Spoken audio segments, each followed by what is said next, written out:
বলদের বাচ্চা বলদ, তোর পিছে এত টাকা ভাঙছি, লাগলে আরো টাকা ভাঙতাম, তাও যদি তুই একবার পরীক্ষায় পাশ করে দেখাইতি।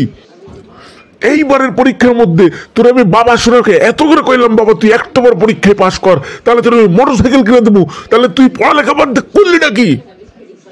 আব্বা তুমি তো বলে পরীক্ষা পাশ করলে মোটরসাইকেল কিনে দিবে, হের লেগে পড়াশোনা বাদ দিয়ে মোটরসাইকেল চালানো শিখছি, হের লেগে আমি ফেল করছি।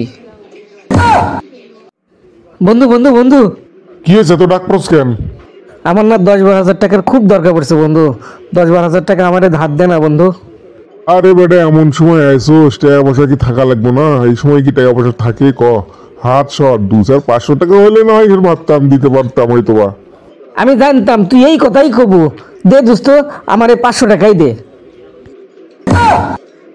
ভাই তোর একটা সুখের খবর আছে আর একটা দুঃখের খবর আছে, কোনটা আগে শুনতে চাস? ওরে ভাই তুই সুখের খবরটা আগে ক।